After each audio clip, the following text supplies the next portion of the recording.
Hello dear students, welcome to my YouTube channel EV Talk. ಪ್ರಿಯ ವಿದ್ಯಾರ್ಥಿಗಳೇ, ನನ್ನ YouTube channel EV Talk ಗೆ ನಿಮಗೆ ಸ್ವಾಗತ. Dear students, today I come with a new type of video here. So because about my previous video, some of the students commented on me to make a little clear video. I hope this time really you like my video.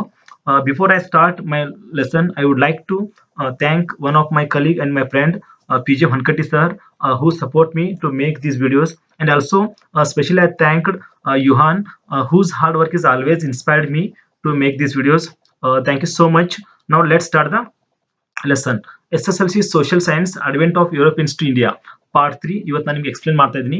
Part 1 part 2 already ನಾನು upload ಮಾಡಿದ್ದೀನಿ ನನ್ನ YouTube channel EV talk ಅಲ್ಲಿ. So ನೀವು ನನ್ನ channel ಅನ್ನು subscribe ಮಾಡೋ ಮುಖಾಂತರ ಆ ವಿಡಿಯೋಸ್ಗಳನ್ನ ನೋಡಬಹುದು. ಸೊ ನಾನು ಇವಿ ಟಾಕ್ ಚಾನಲ್ ನಲ್ಲಿ ನಾನು ಈಗಾಗಲೇ ಲಾಟ್ಸ್ ಆಫ್ ಗ್ರಾಮರ್ ವಿಡಿಯೋಸ್ಗಳನ್ನು ಕೂಡ ಇಂಗ್ಲಿಷ್ ಗ್ರಾಮರ್ ವಿಡಿಯೋಸ್ಗಳನ್ನು ಕೂಡ ಅಪ್ಲೋಡ್ ಮಾಡಿದ್ದೀನಿ, ಅದನ್ನು ಕೂಡ ನೀವು ನೋಡಬಹುದು. Okay, now start the lesson. Advent of Europeans to lesson, advent of Europeans to India, ಇದು ಫಸ್ಟ್ ಲೆಸನ್. ಈ ಲೆಸನ್ ಅಲ್ಲಿ ನಾನು ನಿಮ್ಗೆ ಇವತ್ತು ತೆಗೆದುಕೊಂಡಿರುವಂತ ಪಾರ್ಟ್ ಯಾವ್ದಪ್ಪ ಅಂತಂದ್ರೆ battle of Plassey. Battle of Plassey happened in 1757. Battle of Plassey took place between young Sirajuddaulah and the Britishers. ನೋಡ್ರಿ, ಈ ಒಂದು ವಾರು ಯಂಗ್ ಸಿರಾಜುದ್ದೌಲಾ ಮತ್ತು ಬ್ರಿಟಿಷರ್ಸ್ ನಡುವೆ ಆಗುತ್ತೆ 1757 ಅಲ್ಲಿ. ನೀವು 1757 ಇಯರ್ ಅನ್ನು ಕೂಡ ನೆನಪಿಡಬೇಕು, ಇದು ತುಂಬಾನೇ ಇಂಪಾರ್ಟೆಂಟ್ ಇಯರ್, ಎಕ್ಸಾಮ್ ಅಲ್ಲಿ ಕೇಳೋ ಚಾನ್ಸ್ ಇರುತ್ತೆ. So next reasons. So battle of Plassey ಆಗೋದಕ್ಕೆ ರೀಸನ್ಸ್ ಏನಪ್ಪಾ ಅಂತಂದ್ರೆ, the first reason is misuse of dastaks. So dastaks means here trade licence ಅಂತ ಹೇಳ್ತೀವಿ ನಾವು. ಸೊ ಇದು ಇಲ್ಲಿ ಮಿಸ್ಯೂಸ್ ಆಗುತ್ತೆ. ಯಾರಿಂದ? This was used by the officials of the company causing losses to the government treasury. ಇಲ್ಲಿ ಕಂಪನಿ ಆಫೀಸರ್ಸ್ ಕಡೆಯಿಂದ ಈ ಟ್ರೇಡ್ ಲೈಸೆನ್ಸ್ ಗಳು ಮಿಸ್ಯೂಸ್ ಆಗೋದ್ರಿಂದ ಅಲ್ಲಿ ಗೌರ್ಮೆಂಟ್ ಲಾಸ್ ಆಗ್ತಾ ಹೋಗುತ್ತೆ. ಇದು ಒಂದು ಕಾರಣ ಆಗುತ್ತೆ ಬ್ಯಾಟಲ್ ಆಫ್ ಪ್ಲಾಸಿಗೆ. Next mending of the fort without permission. English repaired Calcutta fort. ಇವರು ಕಲ್ಕತ್ತಾ ಫೋರ್ಟ್ ರಿಪೇರ್ಡ್ ಮಾಡ್ತಾರೆ, and also they have placed the cannons. So here cannons means what students? Cannons means ಪಿರಂಗಿಗಳನ್ನ ಇವರು ವಿದೌಟ್ ದಿ ಪರ್ಮಿಷನ್, ಅಲ್ಲಿರುವಂತಹ local king permission ತೆಗೆದುಕೊಳ್ಳದೇನೆ ಅಲ್ಲಿ Calcutta fort ಅನ್ನು repair ಮಾಡ್ತಾರೆ, ಅಲ್ಲಿ ಕೆಲವೊಂದು ಪಿರಂಗಿಗಳನ್ನು ಕೂಡ ತಂದಿಡ್ತಾರೆ. ಸೊ ಇದು ಕೂಡ ಒಂದು ಕಾರಣ ಆಗುತ್ತೆ. ನೆಕ್ಸ್ಟ್ ಬ್ಲಾಕ್ ರೂಮ್ ಟ್ರಾಜಡಿ ಅಂತ ಹೇಳ್ತೀವಿ ನಾವು. Black room tragedy is one of the most important reason for the battle of Plassey ಅಂತ ಹೇಳ್ಬೋದು. So Sirajuddaula imprisoned 146. ನೋಡ್ರಿ, ಸಿರಾಜುದ್ದೌಲ್ ಏನ್ ಮಾಡ್ತಾರೆ, 146 men ಅನ್ನ, ಇಂಗ್ಲಿಷ್ ಮೆನ್ ಅನ್ನ, he was imprisoned in a small room in the fort of which 123 died. 123 died ಆಗ್ತದೆ. This is called the black hole tragedy ಅಂತ. ನೋಡಿ, 146 men ಅನ್ನು ಒಂದು ಸ್ಮಾಲ್ ರೂಮ್ ಅಲ್ಲಿ ಫೋರ್ಟ್ ಅಲ್ಲಿ ಇಡ್ತಾನೆ, ಅದರಲ್ಲಿ 123 ಜನ ಸಾಯ್ತಾರೆ. ಸೊ ಇದಕ್ಕೆ ನಾವು ಬ್ಲಾಕ್ ಹೋಲ್ ಟ್ರಾಜಡಿ ಅಂತ ಕರಿತೇವೆ. So this is become the most important reason for the battle of Plassey ಅಂತ ಹೇಳ್ಬೋದು. Next this enraged Robert Clive. Enraged ಅಂದ್ರೆ ಇದು ಕೆರಳಿಸುತ್ತೆ ರಾಬರ್ಟ್ ಕ್ಲೈವ್ ಗೆ.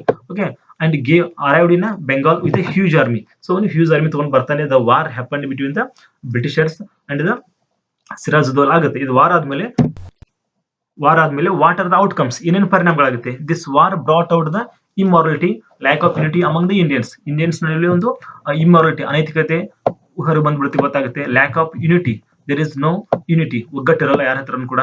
Next Mir Jafar became the nawab of Bengal. Mir Jafar ಏನಂತಾರೆ, ಬೆಂಗಾಲ್ ನವಾಬ್ ಆಗ್ತಾನೆ.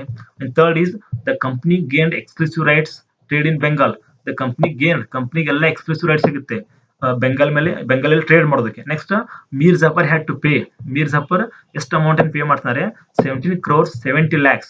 17 crores 70 lakhs to Sirajuddaula as a war indemnity. War indemnity ಅಂದ್ರೆ ನಷ್ಟ ಪರಿಹಾರ, ಯುದ್ಧದ ನಷ್ಟ ಪರಿಹಾರ ಆಗಿ ಅವನು, ಬಿಕಾಸ್ ಫೋರ್ಟ್ ವಿಲಿಯಂ ಮೇಲೆ ಅಟ್ಯಾಕ್ ಮಾಡಿರ್ತಾರೆ ಅವರು. ಸೊ ಅದಕ್ಕೆ ನಷ್ಟ ಪರಿಹಾರ ಆಗಿ 17 crores 70 lakhs ಅನ್ನು ಅವನು ಪೇಡ್ ಮಾಡ್ತಾನೆ, ಯಾರು? ಮೀರ್ ಜಾಫರ್. ಸೊ ಇದಾದ್ಮೇಲೆ ಬ್ಯಾಟಲ್ ಆಫ್ ಬಕ್ಸಾರ್ ಅಂತ ಬರುತ್ತೆ. So battle of Buxar is one of the most important war ಅಂತ ಹೇಳ್ಬೋದು. ಈ ವಾರ್ ಅನ್ನು ಸ್ವಲ್ಪ ನೀವು ಕಾನ್ಸಂಟ್ರೇಟ್ ಮಾಡಿ ಕೇಳಿ, ಯಾಕಂದ್ರೆ ಇಟ್ಸ್ ಲೈಕ್ ಸ್ಟೋರಿ ತರ ಇದೆ. ಸ್ವಲ್ಪ ನಾನು ಹೇಳ್ತಾ ಹೋಗ್ತೀನಿ ನಿಮಗೆ, ಶುಡ್ ಲಿಸನ್ ಪ್ರಾಪರ್ಲಿ. ನೋಡ್ರಿ, battle of Buxar it's happen in 1764 ಆಗುತ್ತೆ. Mir Kasim was an able administrator. He was loyal to the company, spared 21 lakhs pounds and some places given to company. ನೋಡ್ಲಿ, at the beginning Mir Kasim was a very good ruler ಅಂತ ಹೇಳ್ಬೋದು, ಒಳ್ಳೆ administrator ಅಂತ ಇರ್ತಾನೆ ಅವನು. At the beginning he was very loyal to the company ಒಳ್ಳೆ loyal ಆಗಿರ್ತಾನೆ. And he was spared 21 lakhs pounds. 21 lakhs pounds ಅನ್ನ ಕಂಪನಿ ಕೊಡೋ ಜೊತೆಗೆ he was given some places also. Company ಕೆಲವೊಂದು ಪ್ಲೇಸಸ್ ಕೂಡ ಕೊಟ್ಟಿರ್ತಾನೆ. And afterwards he declared himself as an independent king ಅಂತ declare ಮಾಡ್ಕೋತಾನೆ. He declared all business was a duty free. ನೋಡಿ ಅಲ್ಲಿ ಬೆಂಗಾಲಲ್ಲಿ ಎಲ್ಲಾ ಬಿಸ್ನೆಸ್ ಡ್ಯೂಟಿ ಫ್ರೀ ಮಾಡ್ತಾನೆ. ರೀಸನ್ ಏನಪ್ಪಾ ಅಂತಾರೆ, when you knew the misuse of the licence, that time you know that. ಅವ್ನು ಗೊತ್ತಾದ್ಮೇಲೆ ಅಲ್ಲಿರುವಂತ ಎಲ್ಲಾ ಬಿಸ್ನೆಸ್ ಡ್ಯೂಟಿ ಫ್ರೀ ಮಾಡ್ತಾನೆ. ಡ್ಯೂಟಿ ಫ್ರೀ ಮಾಡಿದ್ಮೇಲೆ Indian competed against the British in all spheres of business. ಅದಾದ್ಮೇಲೆ Indians Britisher against ಆಗಿ competition start ಮಾಡ್ತಾರೆ business ಅಲ್ಲಿ. So ಇದೇನಾಗ್ತಾರೆ, ಬ್ರಿಟಿಷರ್ಸ್ಗೆ ಸಿಟ್ ತರಿಸುತ್ತೆ, ಎಂಡ್ರೇಜ್ ಮಾಡುತ್ತೆ, ಕೇಳಿಸುತ್ತೆ. So this was the enough for the Britishers. ಇದೊಂದು ಸಣ್ಣ ಕಾರಣ ಆಗುತ್ತೆ ಬ್ರಿಟಿಷರ್ಸ್ಗೆ to remove the Mir Kasim. So ಇದೇ ಒಂದು ರೀಸನ್ ಇಟ್ಕೊಂಡು ಮೀರ್ ಕಾಸಿಂ ಅನ್ನು ರಿಮೂವ್ ಮಾಡ್ತಾರೆ. Again they brought the Mir Jafar in that place. So Mir Qasim place ಅಲ್ಲಿ ಮೀರ್ ಜಾಫರ್ ಅನ್ನ ಮತ್ತೆ ತಗೊಂಡು ಬಂದು ಕೊಂಡಿಸ್ತಾರೆ ಸಿಂಹಾಸನದ ಮೇಲೆ. And afterwards Mir Kasim was know the cunningness of the Britishers. Then after he understood Britishers cunningness ಗೊತ್ತಾಗ್ಬಿಡುತ್ತೆ ಅವನಿಗೆ. Then he went to organise the war against the Britishers.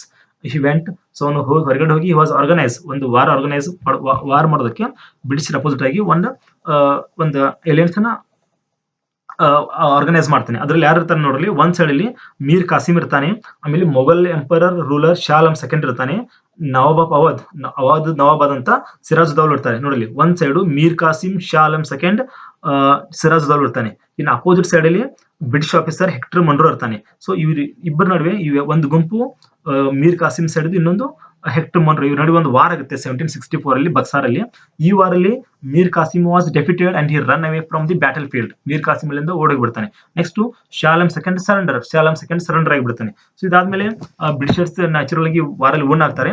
So ಇದಾದ್ಮೇಲೆ ವಾಟ್ ಆರ್ ದಿ ಔಟ್ಕಮ್ಸ್, ಏನು ಪರಿಣಾಮಗಳಾಗುತ್ತೆ ನೋಡಿ ಇವಾಗ. ಇದಾದ್ಮೇಲೆ ನೋಡ್ರಿ ಏನು ಪರಿಣಾಮಗಳಾಗ್ತಾರೆ. Shah Alam second accorded diwani rights to over Bengal to the British. Shah Alam second ಏನ್ ಮಾಡ್ತಾರೆ, ಅಕಾರ್ಡೆಡ್ ಅಂದ್ರೆ ಪ್ರದಾನ ಮಾಡೋದು. ಏನ್ ಪ್ರದಾನ ಮಾಡ್ತಾರೆ, ದಿವಾನಿ ರೈಟ್ಸ್, ಅಲ್ಲಿರುವಂತ ದಿವಾನಿ ಹಕ್ಕುಗಳನ್ನೆಲ್ಲ ಕೂಡ ಬ್ರಿಟಿಷರ್ಸ್ ಕೊಟ್ಬಿಡ್ತಾನೆ ಬೆಂಗಾಲ್ ಮೇಲೆ ಇರುವಂತದ್ದು. ಆಮೇಲೆ Shah Alam second gave away all the rights over Bengal to the British for an annual fees of rupees 26 lakhs. ₹26 lakhsಗೆ ಅನ್ಯುವಲ್ ಫೀಸ್ಗೆ, ಪ್ರತಿ ವರ್ಷ 26 ಲಕ್ಷಕ್ಕೆ ಬೆಂಗಾಲ್ ಮೇಲೆ ಇರುವಂತಹ ಎಲ್ಲಾ ರೈಟ್ಸ್ ಗಳನ್ನ ಶಾ ಆಲಂ ಸೆಕೆಂಡ್ ಬ್ರಿಟಿಷರ್ಸ್ ಕೊಟ್ಬಿಡ್ತಾನೆ. And third point is the nawab of Awadh nawab ಕೂಡ ಈ ವಾರಲ್ಲಿ ಪಾರ್ಟಿಸಿಪೇಟ್ ಮಾಡಿರ್ತಾನೆ. he was also give away of a fine ₹50 lakhs for the waging war against company opposite ಆಗಿ ವಾರ್ ಮಾಡಿರೋದ್ರಿಂದ ಅವನು ಕೂಡ 50 lakhs ಅನ್ನ ವಾರದ ಪರಿಹಾರವಾಗಿ ಬ್ರಿಟಿಷ್ ಕಂಪನಿ ಕೊಡ್ತಾನೆ. And next point is with the death of Mir Jafar. ಅದಾದ್ಮೇಲೆ ಮೀರ್ ಜಾಫರ್ ಡೆತ್ ಆಗುತ್ತೆ. when the Mir Jafar was died, the company paid pension to his son and took over the entire administration of Bengal. So Mir Jafar death ಆದ್ಮೇಲೆ ಅವನ ಮಗನಿಗೆ pension ಕೊಟ್ಟು ಮನೆಯಲ್ಲಿ ಕೊಟ್ಟಿಸ್ತಾರೆ. And he took over entire administration of Bengal ಬರುವಂತ ಎಲ್ಲಾ ಆಡಳಿತವನ್ನು ಅವರು ತಮ್ಮ ಕಡೆ ತಗೊಂಡ್ಬಿಡ್ತಾರೆ. ಸೊ ಇದಾದ್ಮೇಲೆ the Buxar battle made the British as the real holders of power over Bihar, Bengal and Odisha. So ಯಾವಾಗ ಬಕ್ಸರ್ ವಾರ್ ಆದ್ಮೇಲೆ ಕಂಪ್ಲೀಟ್ ಆಗಿ ಪವರ್ ಬಂದ್ಬಿಡುತ್ತೆ ಬಿಹಾರ್, ಬೆಂಗಾಲ್ ಮತ್ತು ಒಡಿಸಾ ಮೇಲೆ ಬ್ರಿಟಿಷರ್ಸ್ಗೆ ಕಂಪ್ಲೀಟ್ ಆಗಿ ಪವರ್ ಬಂದ್ಬಿಡುತ್ತೆ. ಇದಾದ್ಮೇಲೆ most important point is in 1765 Robert Clive brought the dual government policy. ಇದು ತುಂಬಾನೇ ಇಂಪಾರ್ಟೆಂಟ್ ನೋಡಿ, ಇದ್ರ ಮೇಲೆ ಕ್ವಶನ್ಸ್ 2-3 ಅರೈಸ್ ಆಗುತ್ತೆ. So what is dual government policy ಅಂತ ಅರೈಸ್ ಆಗಬಹುದು. Who brought the dual government concept ಅಂತ ಕೇಳಬಹುದು, ಅಥವಾ when was the dual government policy was implemented ಅಂತ ಕೇಳಬಹುದು. 1765 ಬರುತ್ತೆ, the Robert Clive brought the dual government policy. So what is dual government policy ಅಂತಂದ್ರೆ, as per this concept the British had the right to collect the land taxes, whereas the Nawab had power over administrative issues like justice and others. ನೋಡ್ರಿ ಈ concept ಪ್ರಕಾರ ಬ್ರಿಟಿಷರ್ಸ್ಗೆ land tax collect ಮಾಡೋಂತ ಒಂದು power ಇರುತ್ತೆ. ಅಂದ್ರೆ ದುಡ್ಡಿಗೆ ಸಂಬಂಧಪಟ್ಟಂತೆಲ್ಲ power ಬ್ರಿಟಿಷರ್ ಹತ್ರ ಇರುತ್ತೆ, land tax collect ಮಾಡೋದು. ಆಮೇಲೆ ಜಸ್ಟ್ ಆಡಳಿತದ ಕೆಲಸ ಯಾರ ಹತ್ರ ಕೊಟ್ಟಿದ್ದಾರೆ, ನವಾಬನಿಗೆ ಕೊಟ್ಟಿರ್ತಾರೆ. ಅವರು ಏನ್ ಮಾಡೋದು, ನವಾಬನಿಗೆ ಒಂದು ಆಡಳಿತ ಮತ್ತು ನ್ಯಾಯಕ್ಕೆ ಸಂಬಂಧಪಟ್ಟಂತದ್ದು. ಸೊ ಇದಾದ್ಮೇಲೆ like this British gain political control over India to protect their business interest. So ಈ ಪ್ರಕಾರ ಬ್ರಿಟಿಷರು ಭಾರತದ ಮೇಲೆ ಸಂಪೂರ್ಣವಾದ ಪೊಲಿಟಿಕಲ್ ಕಂಟ್ರೋಲ್ ತಗೊಂಡ್ಬಿಡ್ತಾರೆ.